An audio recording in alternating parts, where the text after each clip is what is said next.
everybody, and welcome to Bible Talk with Tyler and Tyler. What's You up? guessed it. I'm Tyler. And you get the idea. Yeah, you know. We just came out of a great pre-show with our awesome producer, Nightwave Wingman Josh. So just give it up in the chat for Josh. He's kind of kept us going technologically wise through the coronavirus, and we appreciate him a lot. So thank you, Josh. Tyler, while I try to get something situated on my computer, why don't you tell us a couple of announcements? Yeah, so a couple announcements. Bible studies are over. They're canceled for the rest of time. No, You I'm said just that in kidding. such a harsh way. But in all seriousness, we are taking a break from our high school and middle school Bible studies for the summer. We're replanning, re-upping all our thoughts and our game, just so we're ready for the fall. So while we do that, we're going to figure out some fun summer stuff that we can do. We'll definitely let you know as soon as we know what it is that we've planned. A lot of it is getting specific spots and definitions of who can meet and who can't meet together, but we're super excited. We're Is there working anything on else I ways missed? for us to get together. That one, Obviously, some yeah. of that's out of our control, but we're seeing what we can do and what we cannot do, but we're moving in that direction. Obviously, we're going to do that in a way that is as safe as possible. And if your parents are like not comfortable with that, or you're just not allowed to do that, we 100% respect that. Don't feel like we're trying to pressure anybody into doing anything. We're just trying to allow as many opportunities as possible in the Yeah. safest way that we can. So, we will still have Tuesday Power Half Hour next week, as well Yep. as this Bible Talk. And those will be the two recurring things for the rest of the summer. And there's going to be some other things scattered about, but you should be getting emails, or your parents should be getting emails about that. And then if you have any questions, feel free to text us. But thank you for those of you who are with us right now.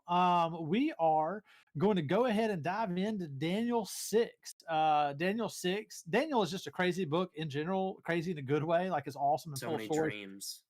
So many dreams. If you know me, you know that I like story and narrative and things like that. And Daniel's an awesome book for that kind of stuff, especially in the early going. And today we're going to talk specifically about Daniel 6. So what I'm going to do is I'm going to dive in. If you have your Bibles or your phones, or obviously if you're watching, you have some sort of For phone the or interwebs. computer or something, go to Daniel 6, and I'm going to read how I read, which is quickly, and we're going to talk about it.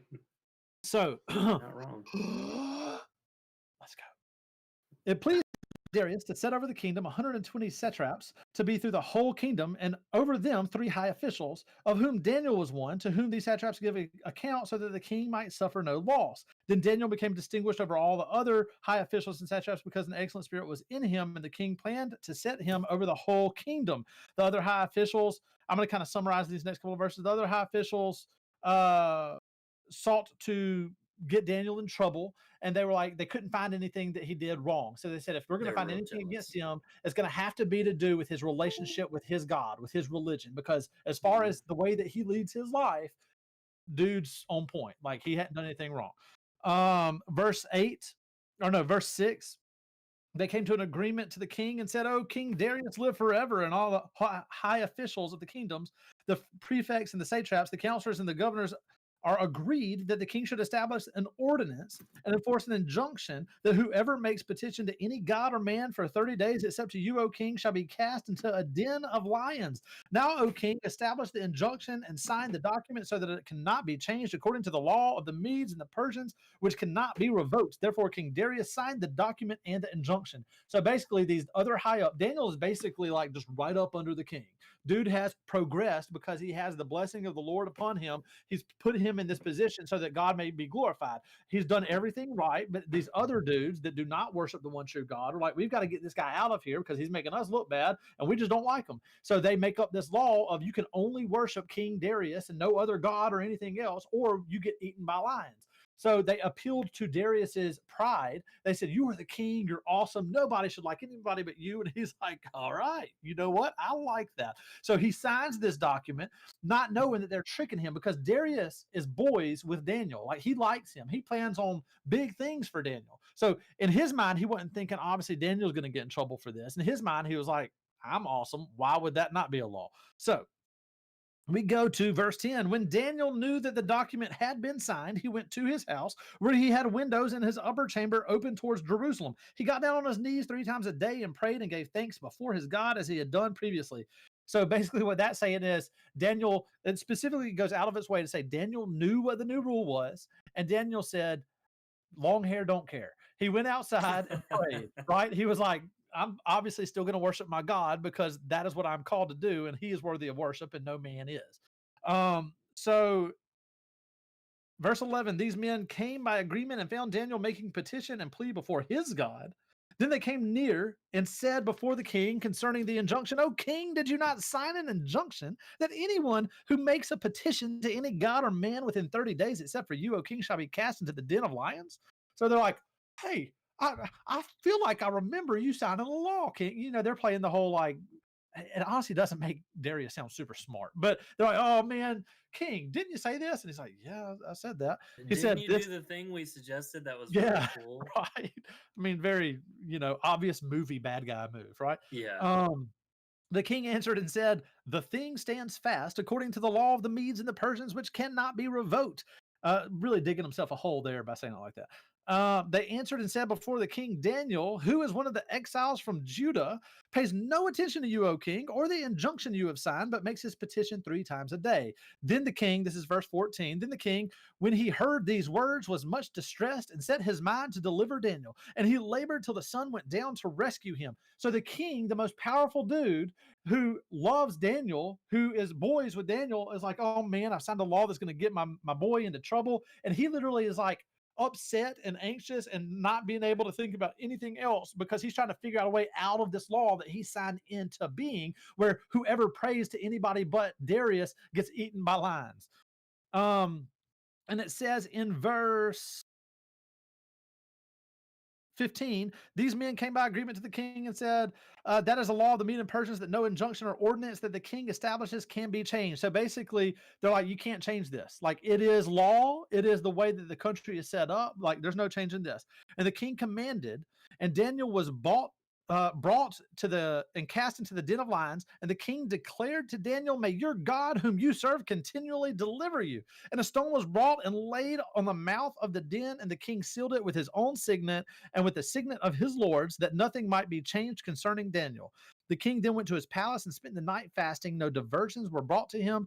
The king fled from him. So he couldn't even sleep all night because he's so worried about Daniel. But he did say, and you could tell there was some seed of belief because of what Daniel had shown his faith to be to God. There was some seed of belief of, you know what, may your God save you, because like at this point, that's the only way you're getting through this because lions are hungry. So then in verse 19, at the break of day, the king arose and went in haste to the den of lions. As he came near the den where Daniel was, he cried out in a tone of anguish. The king declared to Daniel, O Daniel, servant of the living God, has your God, whom you serve continually, been able to deliver you from the hands of the lions? Or actually from the lions. The lions have paws, so he wouldn't have said hands. Then Daniel said to the king, O king, live forever. My God sent his angel and shut the lion's mouth, and they have not harmed me, because I was found blameless before him, and also before you, O king. I have done no harm. The king was exceedingly glad and commanded that Daniel be taken up out of the den. So Daniel was taken up out of the den, and no kind of harm was found on him, because he had trusted in his God. And the king commanded, and those men who had maliciously accused Daniel were brought and cast into the den of lions, they, their children, and their wives. And before they reached the bottom of the den, the lions overpowered them and broke all their bones in pieces. So hard turn. These dudes that were trying to get rid of Daniel did not succeed. God protected him. And then King was like, oh, you're going to trick me to get my boy killed? Y'all are going in with your whole families. And they didn't even get to the bottom before the lions were like, yeah, we're hungry. And didn't work out for them. So verse 25, then King Darius wrote to all the peoples, nations, and languages that dwell in all the earth, peace be multiplied to you. I make a decree that in all my royal dominion, people are to tremble and fear before the God of Daniel, for he is the living God, enduring forever. His kingdom shall never be destroyed, and his dominion shall be to the end. He delivers and rescues. He works signs and wonders in heaven and on earth. He who has saved Daniel from the power of the lions. So this Daniel prospered during the reign of Darius and the reign of Cyrus the Persian. I know that was a lot. Thanks for sticking with us through the reading. Yeah, take a deep breath. That is an awesome story. It's a crazy, just example of the miraculous works of God, right? Because there are these lions who are predators, who are hungry, who are not They're in a creatures pit. that typically are like, well, I'm gonna eat you, but not gonna eat you. If they're hungry, they're hungry. They're going to attack, right? But God sent an angel to close the lions' mouths. Think about the faith that Daniel had to have in the middle of that. And I want to point a couple of things out, and then Tyler has a couple of questions for us. One, as I was talking to my lovely and brilliant and beautiful wife earlier, she pointed out that in the middle of all of this, it doesn't say that Daniel was stressed out about the lions. It doesn't say that Daniel was worried about the new law. Obviously, he was not, because it says Daniel heard about the law. He knew it. He went outside and he prayed 3 times daily. Like he didn't care. And it does not say he was focusing on consequences of the world, but he was clearly focused on God the entire time, whether it was before when he was still worshiping Jesus, when it was when he was getting thrown into the den, or when it was when Darius said, "Hey, Daniel, are you still alive?"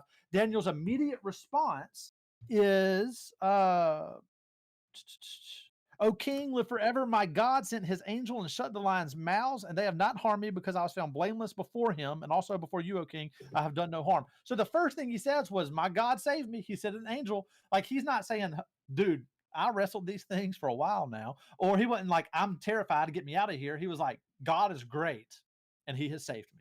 So he was focused on Jesus. He had his eyes on God. He had his eyes on the Almighty, right? So how are we when our troubles come, whether we think troubles are going to come because of a law that's been put in place or because of a situation that we're in with friends or because of whatever it might be? Are we afraid to speak out for Jesus? Are we afraid to show that we love him?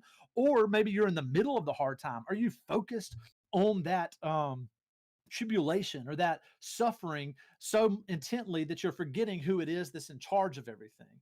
Keep your eyes on God, because when you keep your eyes on him, sometimes he'll deliver you, and sometimes maybe he's letting you go through something for a reason, letting us go through something for a reason. However, he is still great, he is still in control, and we are not. We take hope in the fact that he is perfect and we are not. So Tyler, what are your questions? Yeah, I have just a couple questions, kind of stemming from a similar idea to what you're talking about. Keep your eyes on Jesus. This passage kind of ties into chapter 1 and 3 in that they each are asking whoever the character is in each section if they will conform to the the ways of Babylon, or whoever that they were, like to the people that they were taken captive by. Yeah. And similarly, whoops, just punched my computer. You show So that computer who's boss. so excited.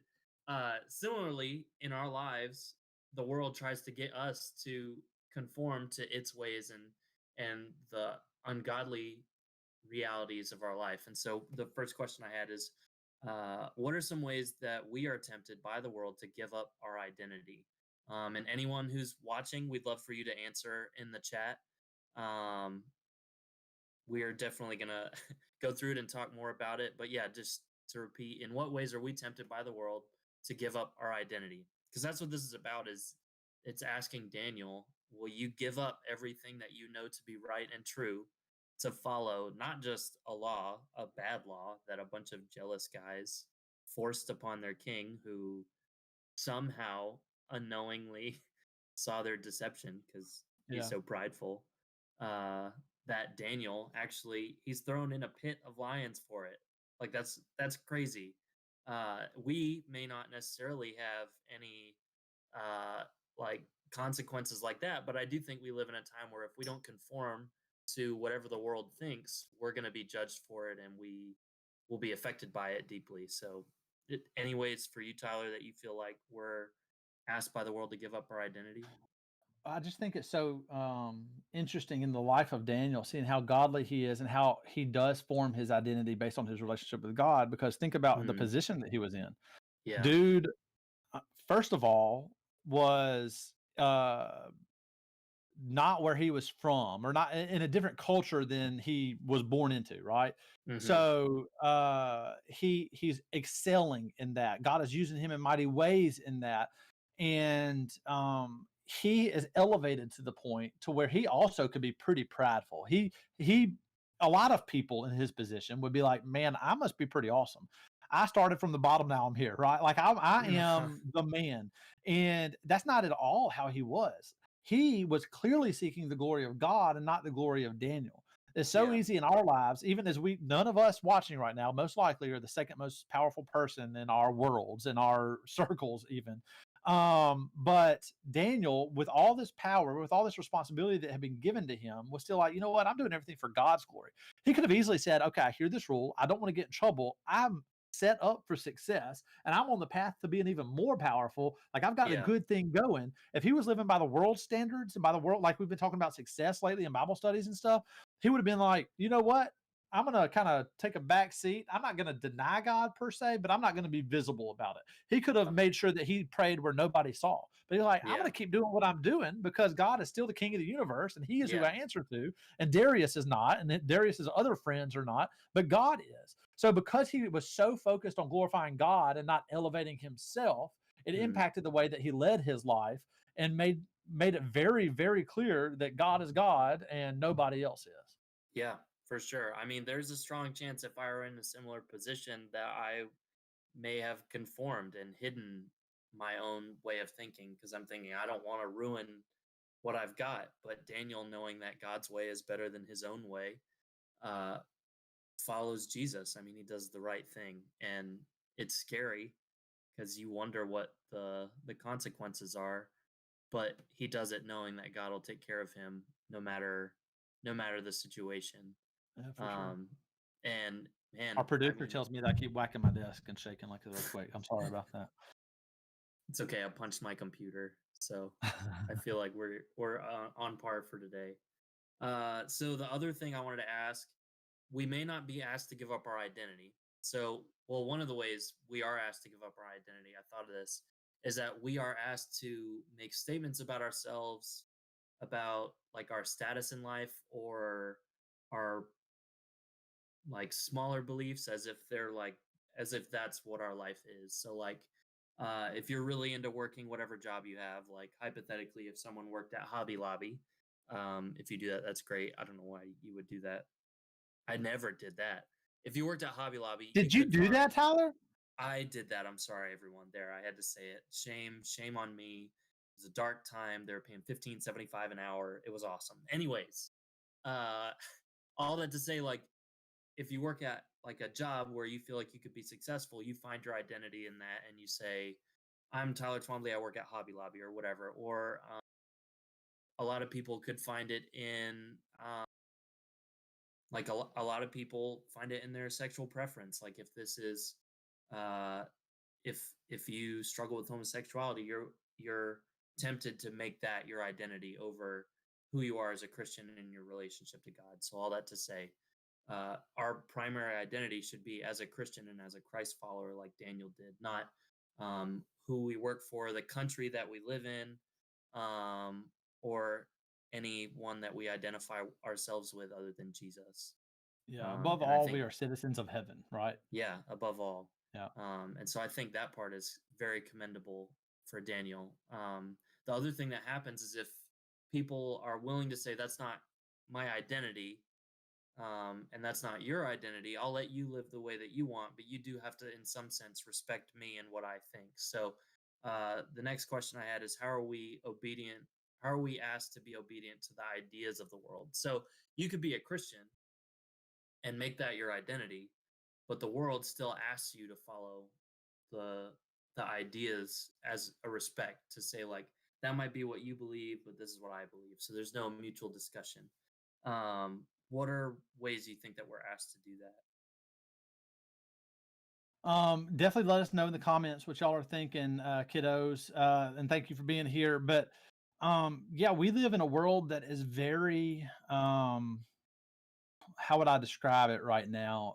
Very live your own truth. Yeah, Very kind of. everybody has Go I don't ahead. know if tolerance is too specific. Like it's almost not So general, but like that's kind of the tolerance is the idea. word that a lot of people use, but they're using it in Yeah. such a way that's not really the definition of it. But Yeah. making sure that you understand what the Bible says is truth, making sure that you understand that Jesus is the way, the truth, and the life, and no one else comes to the Father but through Him, is Hmm. a very important thing because in the world we live in, people are going to say that is intolerant. People are going to say that is bigoted, even. And the Yeah. important thing to understand is you are loving if you are telling Yeah. people specifically that if you're telling people specifically that Jesus is the only way, because we know as Christians that Jesus is the only way to heaven, that Jesus is the only Yeah. way to a relationship for eternity with God. So Yeah. if we don't express that, we're not being loving, and not only are we being tolerant would be basically being evil because we would be having the cure to eternal death and saying, but we're not going to tell you about it. Yeah. So while on the surface it might look like we're being exclusive, we're basically saying, listen, yes, Christianity is the only way. However, it's open for everyone. Like it doesn't Yeah. matter what country you're from, it doesn't matter what color you are, it doesn't matter what personality you have, it doesn't matter how smart you are, it doesn't Yeah. nothing matters aside from you being a person with a soul, which is everyone. Like Yeah. Jesus died for you and has opened the way for you to have a relationship with him. Now it Yeah. requires repentance and it requires the acceptance of this grace and like the movement of the Holy Spirit, but the cool thing is you have to you get to have a relationship with the king of the universe, but the world doesn't see it like that on the front end a lot of times. So we have to pray as Christians that people are moved in their hearts and softened in their hearts so that they can move towards Jesus and understand that it's not just being exclusive when Christians are talking, it's not being hateful when Christians are talking, but it's really a act of love to tell people, hey, I do believe that we all deserve to go to hell. I believe I deserve to go to hell, but Yeah. I've been saved through the grace of Jesus, right? So Yeah. I totally agree. I think that the main way that we're asked to be obedient is, or in the wrong way to the world, is by not sharing the truth that we have. Like people may say that that's great for you, but I don't want it. They're going to ask you to be respectful and not speak into their life the way that God's called us to. And I think that, yeah, it's scary and you don't want to like offend people, but know that when you lovingly share with them the gospel, what offends them is not you and your personality, it's the gospel. And I yeah, think that, like Daniel, he's not trying to offend the king, he's just trying to stand up for what is true and what is right, and it may offend the people who are jealous of him, or it may offend a law that the king brought about. But ultimately, it's the right thing because he's following God faithfully, and right, that's what we need to take away: is that it doesn't matter what law or decision other people around us make. If it's against what Jesus calls us to do, then we're called to follow Jesus. yeah, Um, and that's also, I would say, my third question was, uh how are you asked to worship anything other than God? And I think right now, more than, just like being lazy and watching too much Netflix, or uh having a sin struggle or something like that, the way that we worship stuff other than God is if we um don't care enough about people to share the gospel with them. We're caring more about their opinion than, or how they feel, or they're wanting to be friends with them, than we do about wanting them to know Jesus, who through whom every person becomes free. They're never yeah, thirsty again. They are never left without wanting because they always have the relationship that sustains everything. yeah. Anything to add to that question? The It's real easy. I mean, we've talked about all this kind of stuff before, but it's Yeah. important to keep talking about it. But it's real easy to worship things by the way we spend our time. And really, at the end of the day, you're either worshiping your own heart's desires or God. That's kind of Yeah. your two choices. Yeah. Uh, and that's kind of how it's been since forever, right? But so you have to decide, like, do you care to do what you don't feel like doing because you know it's what God has called you to do, or do you care to do what elevates yourself and your own instant gratification? Yeah. God's going to transform you to where you're going to through sanctification, you're going to truly enjoy him and enjoy doing what he has called you to do, even if it's something that you don't start out enjoying in your relationship with him. But it's really easy to give in to, well, I don't really feel like doing what he says right now. I feel like doing what I want to do or what my friends are doing. It's not that bad. He'll forgive me later. Like there's all these excuses Yeah. you can have. And when you do that, you're really elevating yourself to the point of being the God of your life. And God's pretty specific about having no gods before him. So Yeah. yeah, yeah, Yeah. The last kind of not really a question, but a point was just how because of Daniel's faithfulness, Darius praises God.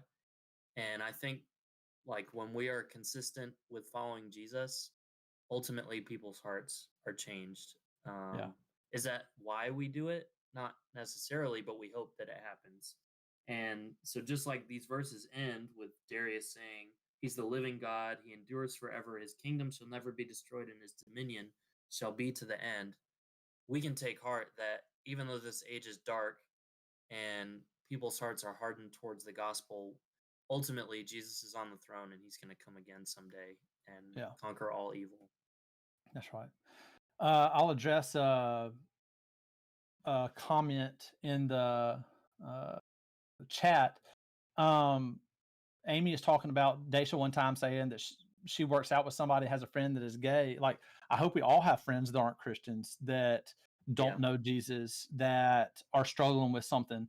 Because at one point, I mean, Christians still struggle with things, but say somebody's Yeah. living an active lifestyle against God or doing something that we know or even doesn't claim Jesus in the first place, right? Like, it is our job to represent him in a dark world. Like, we should do whatever we can to befriend and authentically love people, regardless of what their beliefs are, in hopes Yeah. that we get to have a conversation of saying, "Let me tell you about this Jesus who can save you." That's that's the purpose isn't to get with a bunch of other Christians and like hide in a bubble. It's to go out and show the world the love of Jesus, because while we were yet sinners, Christ died for us. Uh, Somebody told you about Jesus. Somebody told me about Jesus. It's our job to do that with every single person ever. We have to pray that God gives us a heart that loves everybody, regardless of where they are in life, what sin they're dealing with, and make sure that we do whatever we can to represent Him well. Um, that doesn't mean that you're supposed to put yourself in situations where you're going to sin that you know are going to present temptations to you, but that means that you never ever say, "Oh, I'm better than you because you struggle with this and I don't struggle with this." That you say, "Hey, I'm going to do whatever I can to really love somebody in a Christ honoring way and tell them about Jesus, not in the way of like, 'Hey, you don't believe in Jesus, you're going to hell,' but in the way of like, 'Hey, I truly believe I was going to hell before I knew Jesus and he saved me. And I think that it would be wrong of me not to tell you what he has done for us and give you like what I believe about that, because I think that he can save you too.'" So there's a big old thing. Um, there's a there's a big difference in trying to be a holy bubble and doing what we're called to go out and make disciples of all nations, baptizing them in the name of the Father, the Son, and the Holy Spirit, teaching them to obey His commandments. And behold, Jesus will be with you always, even until the end of the age. Mm. So, yeah, that's a little just a response to the comment section. Tyler, you got anything before we wrap up? Um, Cutie the Spotted Eagle Ray asked, "Why do we judge?" And I would just say, I think the pride in our heart that says that we're right enables us to judge people, even if what the words that we're saying are true. The way that we do it in our lives and in our hearts is the part that's wrong. And I think that we get ahead of ourselves and we go out of our way to try and say, "Hey, you're not doing something that you should be doing," and in the process, we don't end up loving them because we forgot really the reason that we were doing it. Well, thank y'all so much for being here today. Good discussion, good conversation. Go out and be lights in the darkness. Go out and spread the love of Jesus. As always, for Tyler, I'm Tyler. Stay classy and be a light.